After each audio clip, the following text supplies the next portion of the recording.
제가 그 서울에 가서 한 몇 년 살다가 미국에 왔는데, 그 뉴욕 온 지 한 10년 됐습니다만, 제가 뉴욕을 우리 한빛교회 부임해서 그 주일에 어떤 분이 목사님 바람을 좀 쐬러 가시죠. 그래서 차를 타고 갔습니다. 그래서 바람을 쐬러 갔는데 거기가 어딘지 여러분 모르실 거예요. 그 베어 마운틴 밑에 세븐 레이크스라고 하는데요.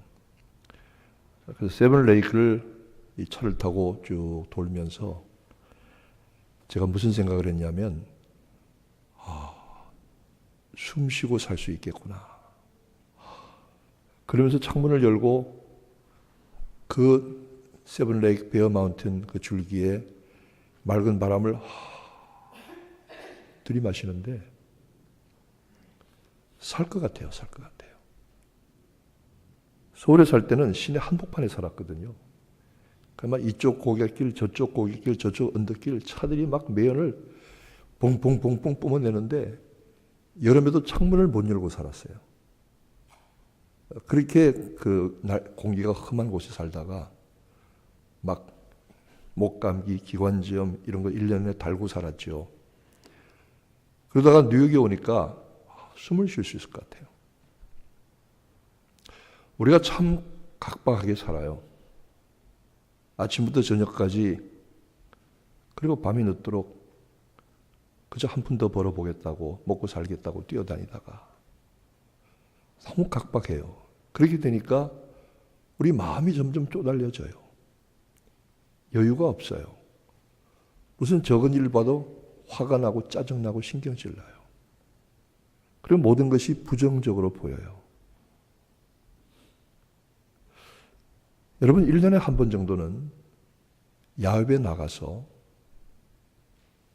그 바람과 숲과 하늘과 그 좋은 공기들을 마음껏 들이마시면서 숨 좀 쉬고 살자. 내 이민 생활이 너무 힘들구나. 여러분, 저를 한번 받아하시기 바랍니다. 숨 좀 쉬고 살자. 여러분이 그렇다고 코 막고 입 막고 살았다는 뜻은 아닙니다. 제가 드리는 말씀은 너무 여유가 없이 살았다. 그러면서 마음을 열고 가슴을 펴고 그 맑은 공기를 나가서. 여러분, 우리 주변에 색깔이 많이 있지만 사람을 가장 편안하게 해주고 사람의 몸의 기운을, 마음의 기운을 돋아주는 색깔이 녹색입니다. 녹색입니다. 그런데 우리는 이 녹색, 초록색, 풀색, 나뭇잎색, 그리고 푸른 하늘, 얼마나 우리에게 주어진, 거저 주어진 축복입니다. 이 선진한 나라들일수록 공원, 이런 자연시설을 잘 갖추고 보존합니다. 미국에 오니까 얼마나 이런 것들이 좋고, 뉴욕에는 센트럴 파크가 있고, 또 브루클린도 좋은 공원이 있고, 더구나 말할 것이 없이 여기 베이사이드에 가면 엘리판드가 있습니다. 저는 참 좋다. 오늘도 여러분 가능하면 여기 오셨지만 야외에 가셔서 숨 한번 쉬고 사시기 바랍니다. 그러나 그래도 나는 먹고 살아야 되겠어. 그래도 나는 시간이 없어. 어쩔 수 없지만은, 그러나 웬만하면 가셔서 숨 한번 크게 쉬고, 또 밖에서 성도들과 함께 다 어울려서 돼지고기 구운 것도 있겠죠? 꽁치도 있을 거죠? 네. 그 다음에 불고기도 있을 거고요. 네. 우리 또 장로님들이 이럴 때 고기를 내시니까 가서 한번 드시고, 또 웃고, 또 마음을 열고 오는 거 참 좋을 것 같습니다. 웬만하면 가시기를 권하고, 또 정이 못 가실 분들은 그냥 어쩔 수 없죠. 그러나 이렇게 1년에 한 번 정도는 우리의 마음을 열고 하늘을 바라보는 것 좋습니다. 그리고 산을 내다보는 것 좋습니다. 시편 120편 이하의 말씀들은 성전에 올라가는 예배자들이 순례의 길에서 부르는 찬양입니다. 시편 135편까지인가 열 몇 편이 이 성전에 올라가는 노래 이렇게 되어 있습니다. 성전에 올라가는 노래라는 것은 무슨 노래냐 하면 유대인들은 그 무리지어서 예배처로 나아갈 때에 항상 그 앞에 두 사람이 있습니다. 하나는 그 두루마리 성경을 메고 가는 인도자가 있고 또 앞에 서서 이 찬양을 선창하는 선창자가 있습니다. 그래서 그걸 그 캔터 이렇게 말하는데 그 선창하는 찬양 인도자가 노래를 하면은 뒤따라가는 무리들이 그리고 제사장 찬양하는 레위인들이 함께 그 찬양을 받아서 화답하는 것입니다. 그래서 시편의 많은 찬양들은 우리가 쭉 읽어가는 것이 아니라 이 화답하는 것으로 되어 있습니다. 한 절은 선창자가 부르고 나머지 한 절은 모든 무리들이 함께 부르는. 그래서 우리가 이 예배 형식에 이와 같은 비슷한 형식으로 되어 있는 것이 성시교독입니다. 성시교독은 사실 알고 보면은 한 줄을 성경 한 구절을 사회자가 읽으면 그 다음 사람들이 읽는 거. 이게 똑같이 이 노래로 부르면은 이게 선창과 후창하는 그 선창자 인도를 따라가는 예배 행렬과도 같은 것입니다. 이 성시교독이라는 게 그만큼 의미가 있는 것이죠. 이들은 주로 두 가지의 그 성전에 올라가는 노래를 불렀습니다. 하나는 예루살렘 시온성 아래에서 그 시온산 맨 위에 세워진 예루살렘 성전을 향해서 예배 성전으로 올라가는 그 길에 부르는 찬송이 있습니다. 근데 오늘 이 찬송은 예루살렘 성전을 향해서 예루살렘 밑에서 올라가는 그 예배의 마지막 행렬에서 부르는 찬송이기도 하지만 오늘 이 본문의 말씀은 이스라엘 백성들이 자기 집을 출발해서 멀고도 긴 예루살렘 성전을 향한 예배의 길, 순례의 길을 갈 때에 길에서 불렀던 노래로 이해가 되는 것입니다.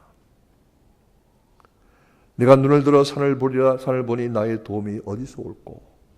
나의 도움이 천지를 지으신 여호와에게서로다. 여호와는 너를 지키시는 자라. 여호와께서 내 우편에서 내 그늘이 되시나니 낮의 해가 너를 상치 아니하며 밤의 달도 너를 해치 아니하리로다. 여호와께서 너를 지켜 모든 환난을 면케 하시며 또 내 영혼을 지키시리로다. 여호와께서 너의 출입을 지금부터 영혼까지 지키시리로다. 아멘. 이스라엘 백성들은 1년에 3차례 예루살렘 성전에 와서 하나님께 뵈이도록 1년에 적어도 3번의 예루살렘 순례의 길을 떠나도록 명령받았습니다. 그 3번이라고 하는 것은 첫 번째는 6월절이고 그 다음에는 맥추절이라고 하는 오순절입니다. 세 번째는 수장절이라고 하는 초막절입니다. 우리 절기로 말하면 봄과 여름과 가을에 각각 한 번씩 하나님 앞에 나아가서 하나님 여호와를 뵈도록 되어 있었습니다. 매일 가지는 못하지만 매주 가지는 못하지만 그래서 저들은 예루살렘 성전에 가는 대신에 지역마다 모여서 지역마다 저들이 예배를 드렸고 오늘 회당 같은 우리가 모이는 이 같은 예배를 드렸던 것입니다. 집을 떠나서 저 북쪽 갈릴리부터 시작해서 저 남쪽 에일랏에서 에시온 게벨에서부터 사방에서 예루살렘 향해서 순례자들이 길을 떠나 무리지어 가는데 마을 하나를 지날 때마다 거기에 참여하는 사람 한 사람 더 늘고 또 한 사람 더 늘고 그래서 마지막 예루살렘에 갈 때는 큰 무리가 이루어서 마치 강물처럼 예루살렘의 순례자의 길을 올라갈 때에 이들은 모두 이 찬송을 불렀던 것입니다. 여호와는 이스라엘 지키시는 여호와는 주무시지도 아니하시고 졸지도 아니하신다. 하나님 우리를 지키시는 분이시다. 이 약속을 믿고 이 약속을 의지해서 저들은 멀고도 험한 순례의 길을 떠났던 것입니다. 우리는 모두 순례의 길을 떠난 사람들입니다. 우리 한국 사람들은 죽으면 돌아가셨다 그렇게 말합니다. 돌아갔다. 영어는 사람이 죽으면 pass away, 떠나가 버렸다 이렇게 말합니다. 사람이 죽었는데 숨이 끊어졌는데 하나는 돌아갔다라고 말하고 하나는 떠나갔다라고 말합니다. 근데 떠나가서 사라져 버렸다는 겁니다. pass away. 어디로 갔는지 모른다는 거죠. 근데 한국 사람들은 참 특이하게도 돌아갔다 이렇게 말하고 있습니다. 저는 어릴 때 그 말을 잘 이해하지 못했지만 점점 나이가 들수록 돌아갔다는 말을 이해합니다. 왜냐하면 돌아갔다는 말은 우리가 원래 있었던 곳으로, 원래 가야 할 곳으로 갔다 이 말입니다. 어디로 돌아갑니까? 이 땅의 사람들은 누구나 돌아가야 합니다. 무엇보다도 하나님의 기업이 되는 약속과 인침을 받은 신자들은 천성을 향해서 가는 순자이기 때문에, 순례자이기 때문에 우리는 결국 마지막에 하나님께로 돌아가는 영혼들인 것입니다. 예루살렘을 향해 떠난 순례자들이 성전에 올라가서 예배를 드리기 위하여 가는 것처럼 우리 모두 결국은 하늘의 성소에 올라가 하늘의 예배를 드리게 됩니다. 여러분, 우리가 이곳에서 드리는 매주의 예배는, 이 모든 예배의 순서와 이 모든 예배의 감격과 은혜와 영광은 마지막에 우리가 하늘에서 드릴 그 예배의 영광과 감격에 비교할 바가 없습니다. 저는 목회하면서 평생 예배를 인도하고 말씀을 전했던 사람이지만, 우리가 이 예배도 훌륭하고 아름답지만 하늘에서 마지막에 하나님 앞에 드릴 영광의 예배를 생각하면 가슴이 떨립니다. 내가 보니 어느 누구라도 그 수를 능히 셀 수 없는 허다한 무리가 흰옷을 입고 종려나무 가지를 들고 각 민족과 백성과 방언과 나라에서 나오는데, 그들은 모두 어린 양의 피에 그 옷을 희게 씻어 깨끗하게 한 자들이라. 너희 아무라도 술을 셀 수 없는 허다한 무리가 하나님 앞에 서서 24장로들과 내 생물과 함께 저들의 모든 썼던 영광의 면류관을 벗어 하나님 보좌 앞에 내려놓으며 그 종려나무 가지를 흔들며 수많은 사람들이, 술을 셀 수 없는 사람들이 구원하심이 보좌에 앉으신 우리 하나님과 어린 양에게 있도다. 아멘. 영광과 찬송과 존귀가 세세토록 있을지어다. 아멘. 여러분, 이 예배를 생각하면 막 가슴이 떨리고, 야, 그 예배 반드시 참석해야지. 여러분이 이렇게 주일 예배 오셔서 예배 참석하고 은혜 받고 예배 드리기를 원하는 건 마찬가지로 우리가 마지막에 하늘에 그 예배 참석해야지. 하늘의 그 예배에 참여하기 위해서 이스라엘 백성들이 예루살렘 성전을 향해 예배하고 순례 제사의 길을 떠났던 건 마찬가지로 우리도 하늘의 예배처를 향해서 가는 순례자들입니다. 이 영광을 여러분 깨달으시기를 축원합니다. 두 번째로 우리는 길 위에 약속을 받았습니다. 여러분, 지금은 그렇지만 과거에는 길 여행이 안전과 편안히 보장되지 못한 시대였습니다. 바울이 그렇게 전도 선교 여행을 많이 다니면서 그런 길의 위험과 강의 위험과 산의 위험과 바다의 위험과 강도의 위험과 수많은 위협을 받았다고 했습니다. 오늘처럼 안전하고 평안한 그런 여행 방법과 수단을 통해서 마음대로 신속한 시대의 시간 안에 여행을 다닐 수 있는 길이 아닙니다. 길을 떠나면 그 길에 무엇이 있을지 알지 못합니다. 누구를 만날지 알지 못합니다. 어떤 험한 일을 만날지 알지 못합니다. 그리고 그 길은 결코 평탄히 달려가는 고속도로가 아닙니다. 이들은 무리를 지어서 예루살렘 향해서 올라갈 때에 낮의 해의 뜨거움과 밤의 어둠의 위협이, 그리고 사람들의, 강도들의 위협이, 길에 위험 모든 것들, 이런 가운데서도 저들은 약속을 받았습니다. 어떤 약속을 받았습니까? 여호와는 너를 지키시는 자라. 여호와는 너를 지키시는 자라. 여호와는 내 출입을 지키시는 자라. 믿으시면 아멘 하시기 바랍니다. 우리가 살아가면서 우리가 오늘도 여러 가지 어려움과 위험들 가운데 있지만은 우리는 이 약속에 의지하여 확신하며 믿음으로 살아갑니다. 제가 몇 달 전에 뉴저지에 우리 광 목사님하고 어디 병원에 신방 갔다 이렇게 오는데 그 브롱스로 이렇게 돌아왔어요. 길이 막혀서. 사무실에 오니까 우리 사모님 집사님이 목사님 오시는데 아무 문제 없었어요. 왜? 그러니까 브롱스에서 그 가스 폭발 사고가 나서 건물이 무너지고 막 사람들이 여러 명 죽고 다쳤다는데요. 그러고 보니까 그 근처를 한 10분 전에 지나온 것 같아요. 한 10분 전에.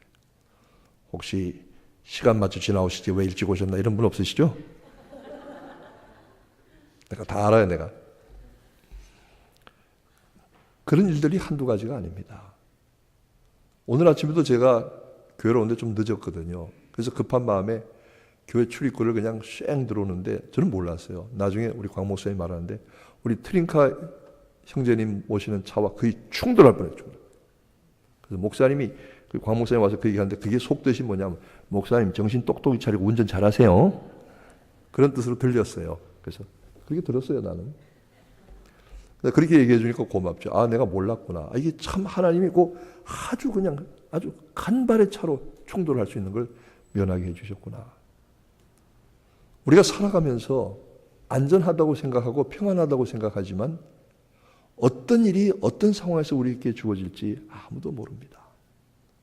여러분, 우리가 살면서 나이 먹으면서 더 느끼는 게 뭡니까? 우리가 은혜로 삽니다.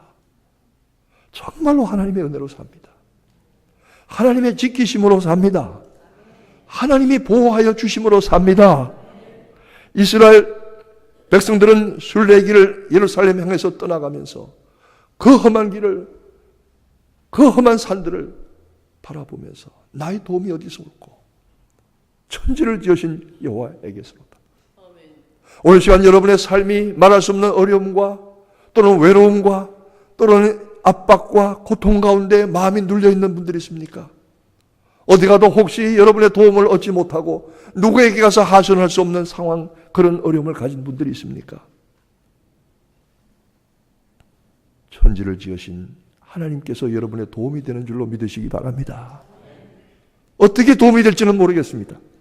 어떻게 역사하실지는 모르겠습니다. 그건 하나님이 하실 일입니다. 그러나 분명한 것은 이스라엘을 지키시는 자는 졸지도 아니하시고 주무시도 아니하시고 눈을 부릅뜨고 우리를 지켜보아하시고 우리를 도와주시는 줄로 믿으시기를 축원합니다. 그리고 이 일을 성전에 이르는 이 순례의 길뿐만 아니라 마지막에 이렇게 말하고 있습니다. 여호와께서 너희 출입을 지금부터 영원까지 지키시리라. 아버지께서 내게 주신 자는 하나도 내가 그를 잃지 아니하리라. 우리 주님이 말씀하셨습니다. 아버지께서 내게 주신 영혼은 내가 하나도 잃지 않겠다. 하나도 잃지 않겠다.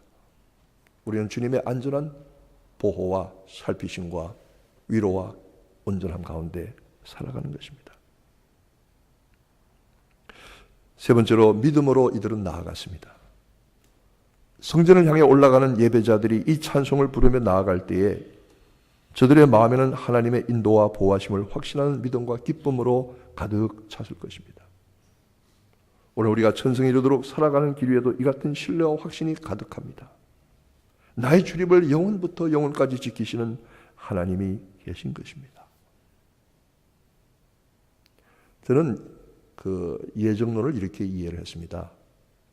그게 무슨 점을 치듯이 무슨 예언하듯이 누구는 어떻게 되고 누구는 어떻게 되고 이게 아니라 내가 살아온 인생을 가만히 돌이켜 보니까